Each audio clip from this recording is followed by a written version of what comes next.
for Mr. Drysdale. Well, that poor man might as well be single with his wife gone all the time. He's a lost soul, Jed. I was glad you invited him over for supper last night. But even my cooking didn't cheer him up. Yeah, I noticed he hardly touched his plate of grits and possum belly. Even when I spooned on some gopher gravy. He didn't perk up till after supper and Pearl started playing and singing. Don't tell me he liked Pearl's bellerin'. Bellerin', it was yodeling. Well, it curdled the milk clean out to the kitchen. Oh, I've thrown shoes at tomcats that made prettier music than Pearl. I sure wish you two women would get along together. We ain't gonna get along together till she learns to stay out of my kitchen. I bet she's in there right now, sticking her long nose into my pots and pans. My days! If she is... Now, Granny, you just cool down. Really, me, Jeff Green, what in the world have you been doing? Playing ball with some fellas down in the pasture. What's that thing? Well, this here's what you call a football helmet. Ellie Mae, I'm pretty near positive that a ball gown ain't for playing ball in. Well, the fellas seem to like it, didn't they, Jethro? They sure do, Uncle Jed. They's waiting for us right now to get some money to buy a new football. What happened to that one? Well, Jethro was going to throw me a pipe. But I grabbed it too hard, and it busted. I ain't gonna give you the money for another one. Oh, heck. Well, that's all right, Jethro. Remember, they said they'd be just as glad to play with us without a football. Come on.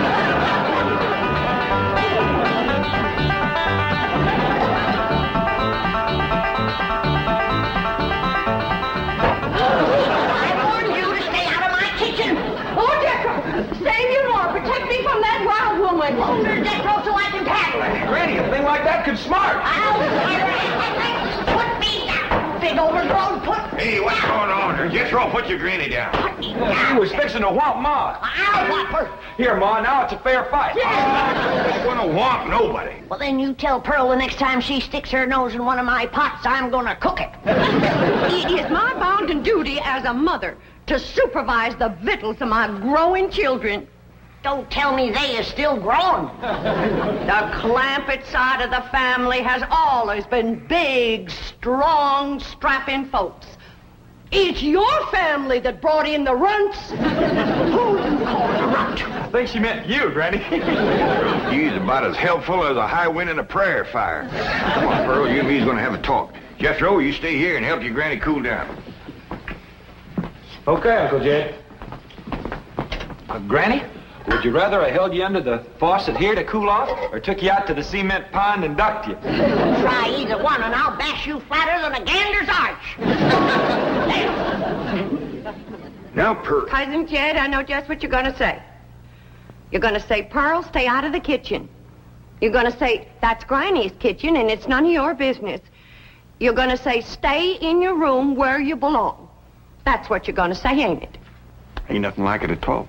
What I was going to say was, it seems to me that a handsome widow woman in the prime of life ought not to be hiding herself in the back part of the house, working over steaming pots and pans and dipping her panty-playing fingers into soapy water and hoarsening up her beautiful singing voice yelling at Granny.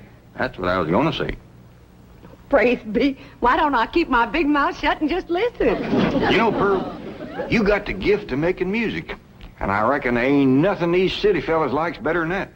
Really, Jed? Yeah, remember last night Mr. Drysdale was here and you was playing and singing and yodeling for him? Yeah. You brung that poor lonesome man a lot of happiness.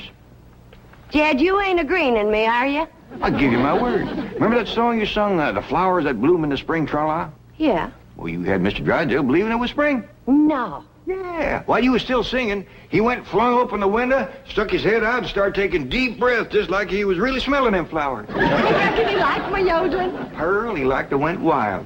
I reckon them city fellas don't get a chance to hear much yodeling, 'cause when you throwed your head back and cut loose, it really grabbed a hold of him. It did? He gripped the arms of his chair till his knuckles turned white. Then he commenced to rocking back and forth and moaning like he's under some kind of a spell. And his eyes commenced to circling in his head, and real tears run down his cheeks. Before you got done, he was limp as a dish rag. I had to help him to the door.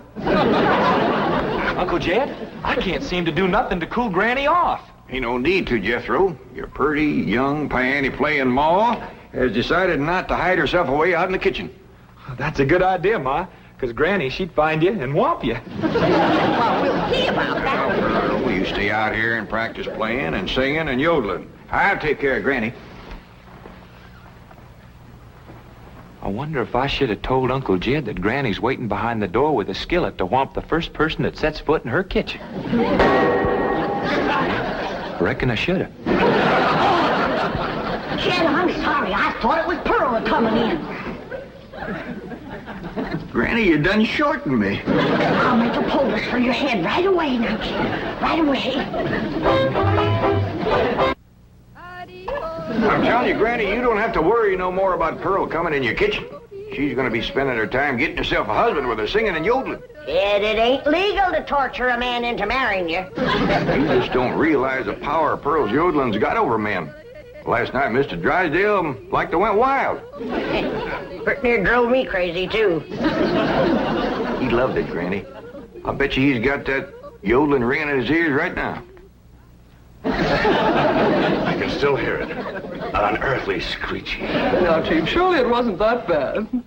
Well, I can best describe it as the sound a woman might make if she were having her appendix removed without an anesthetic. Milburn, darling. Margaret, I'm so glad to have you back, dear. What a cunning hat, dear. Is it you?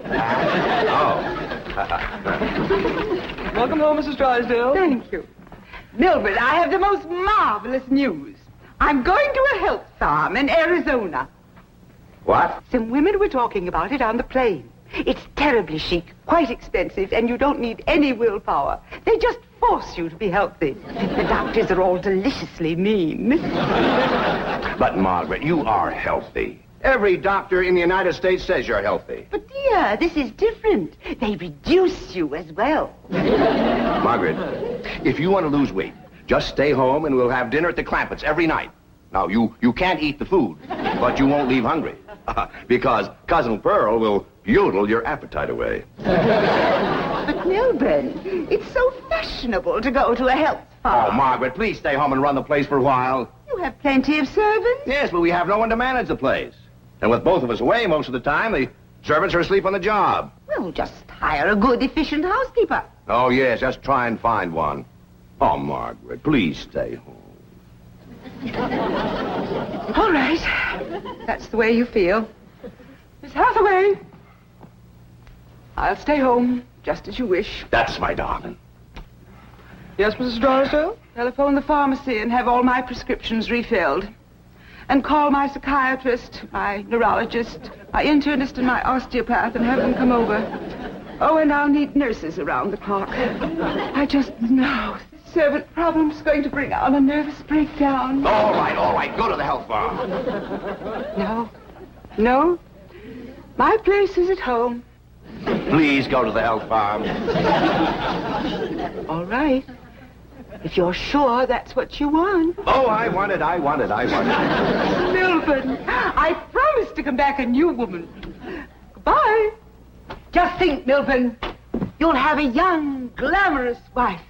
Slim, trim, beautiful. All right, start looking for a new housekeeper. Won't do any good, Chief. We've been through this with... Mr. Drysdale's office. Who's calling, please? Tell him it's a surprise. Surprise? That's what she says. Milburn Drysdale speaking. What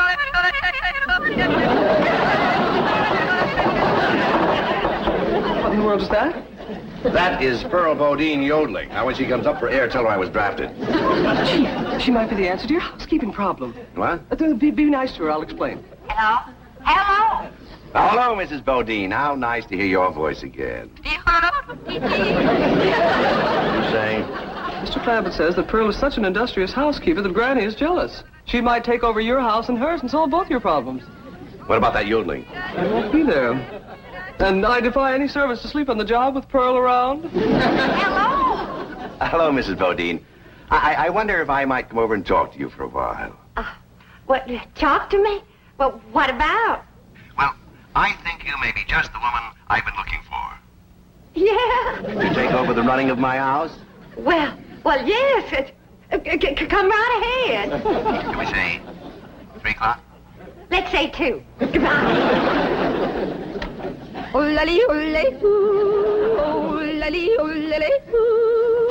Will you stop that infernal caterwauling of yours? It might be infernal caterwauling to you, but it's pure catnip to me.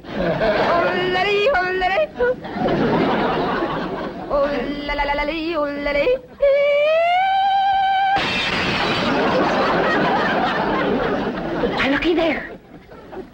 I hit such a perfect note, it busted the glass. It wasn't your voice that busted the glass.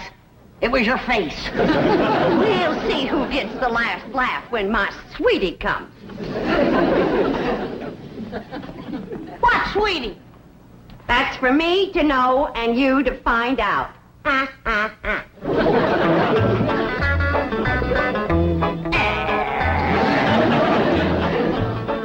Sure is nice of you to share your soap with Miss Drysdale. Well, with my lye soap, she'll be happy to stay home and do her housework. Granny, most powerful batch of soap that you ever made. Just a breeze blowing it back on me on the way over here has got me crying. I make a big soap to do a big job.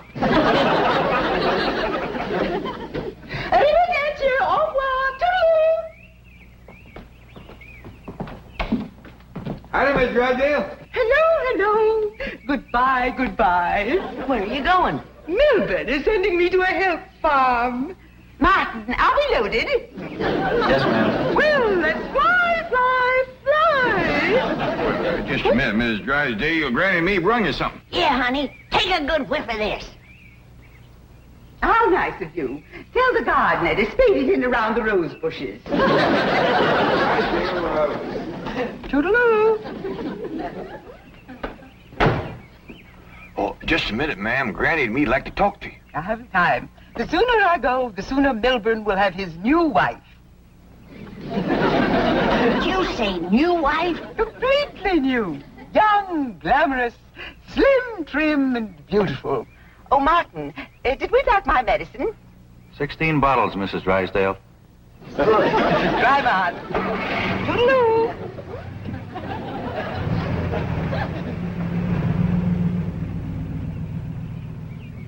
How could a woman be so cheerful about her husband getting a younger wife? You heard her. She's loaded. Yeah, both of them. Sued to the gills. Who do you reckon is the woman that busted them up? Hard to tell, Granny. There's so many young, beautiful women out here. Yeah, probably one of them glamorous movie stars.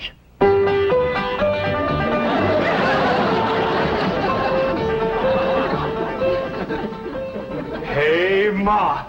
You sure are all fancied up. Do I look like one of them glamorous movie stars? Yeah, by golly, you do. Which one?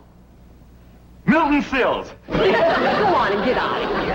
Now listen. You find your sister Jethrine and your cousin Ellie Mae and tell them to start practicing to be bridesmaids for my wedding. Are you getting married, Ma? Well, it ain't official yet, but I sure got him anxious. Get going.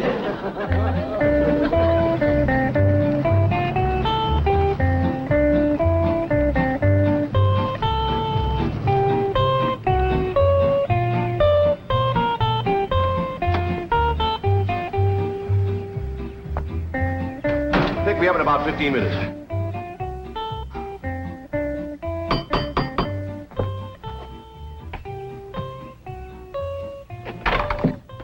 Oh, Mrs. Bodine. Why, Mr. Drysdale, you are anxious. If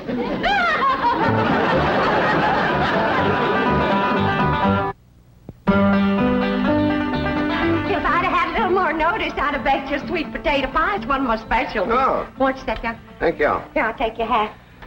Yes, sir, I just love to cook, and I love to sew, and I love to keep house. Yes, I've heard you're an exceptional housekeeper. But I ain't one of them fussy ones. No, sir, not me. I say a man's home is his castle, and it is the duty of a woman to make him comfortable. Oh.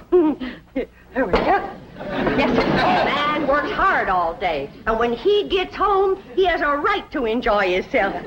Take off his shoes and relax.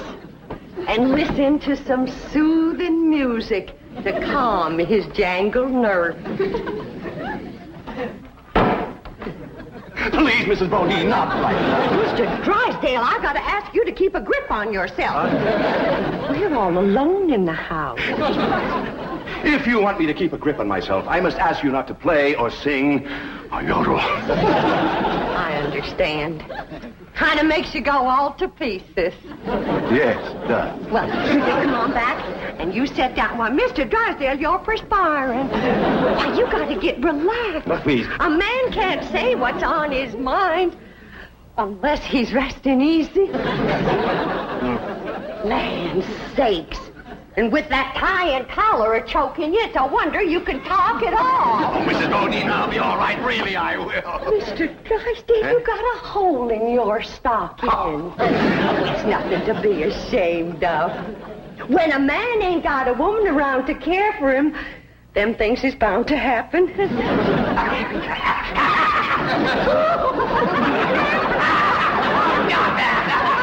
I declare, Mr. Drysdale, you're ticklish. Now, look, I'm gonna let you sit easy, and I'm gonna darn that up before you know it. Oh, Mrs. Bodine, no, really, I can manage. No, I ain't taking orders yet. No, please, give me back my sock. Now, give me my sock. I know how to handle you.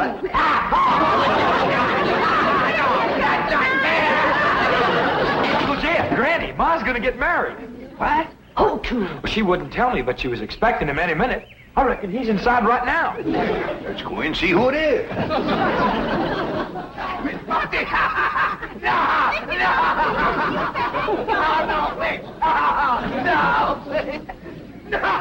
Mr. Bodine.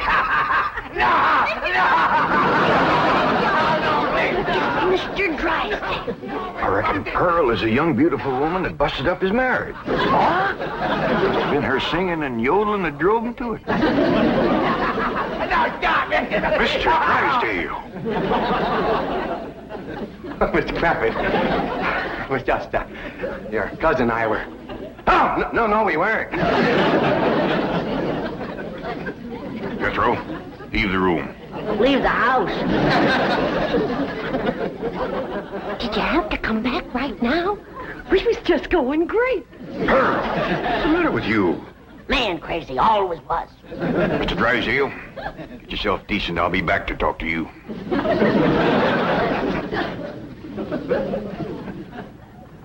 Shame on you!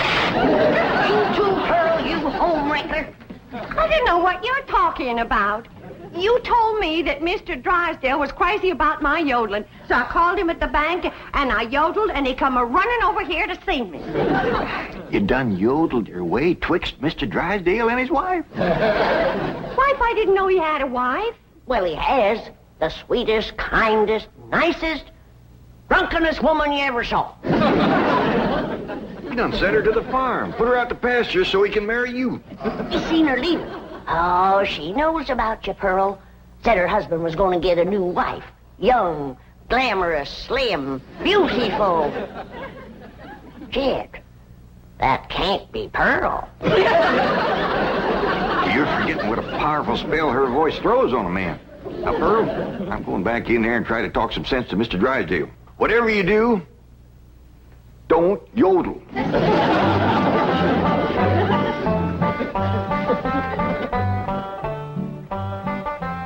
Oh, Mr. Clampett, I'm terribly embarrassed about the picture we must have presented when you came in, but I assure you I wasn't at fault. Yes, your cousin Pearl is one of the most... Yeah, my cousin Pearl admitted that she called you on the telephone and stirred you up. But she didn't know you were going to send your wife away to make room for her.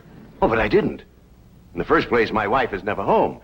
Second place, if she does come home, there's still plenty of room for both of them. Mr. Drysdale, I hear tell that you folks out here behaves mighty different than we's used to. I know you're carrying a heavy load on account of your wife. But I just can't let my cousin Pearl get mixed up in any kind of goings-on like that. Well, then, if I can't have Pearl, can I have Granny?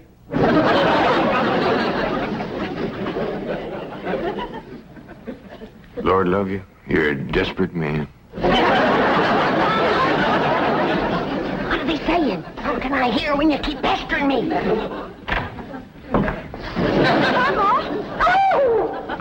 Jed told you not to yodel. I was screaming. Tell the difference. What in the world happened to you? We was playing football with some boys. Yeah, and they sure was dumb. Jethro was a toting the ball, and they kept a-tackling me. Go get cleaned up, both of you. Jethro says you want us to be bridesmaids at your wedding. Yeah, who you marrying, Aunt Pearl? What's his name, Ma? Puddin' and tame. Ask me again and I'll tell you the same. Now, get upstairs. That's a funny name, Puddin' and Tame. Oh, Ma don't care. She once said she'd marry Humpty Dumpty. Well, I like Jethro Tame better than Jethro Dumpty. That poor man in there is so sick of his drinking wife, he is wanting to marry either one of you two. Last one in is an old maid. We's trying to save the marriage, not bust it up, and I think I got an idea that'll do it.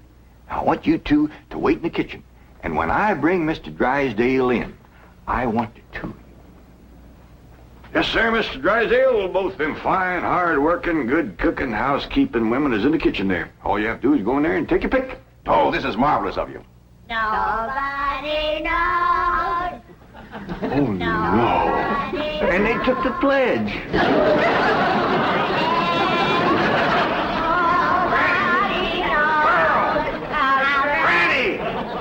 Well, look who's here. It's old Jed himself. And there's Milby, baby. You fellas want to dance? Come on, let's have a little dance. Come on now. You can't dance with her. Why not?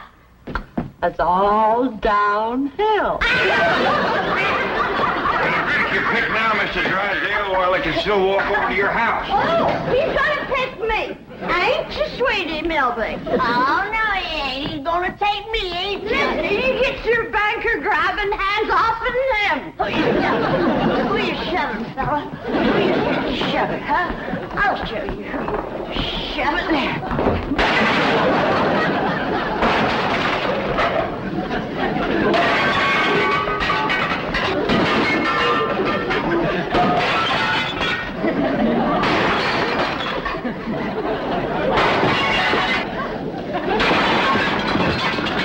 How about taking both of them, Mr. Drysdale? No, thanks. You done it, girl. Bless you both. Pearl, you were just great. So was you, Granny, darling. Together, you saved that man's home and you saved his marriage. Now, don't it give you a good feeling? Yeah. Well, I'm kind of winded. I think I'll go upstairs and rest. Call me when lunch is ready, Granny. Oh, now, just a minute, Pearl, honey. We got a lot of mess to clean up here. Granny, darling, you give me strict orders to stay out of your kitchen. Remember? Why, you low down, no good. Here we go again.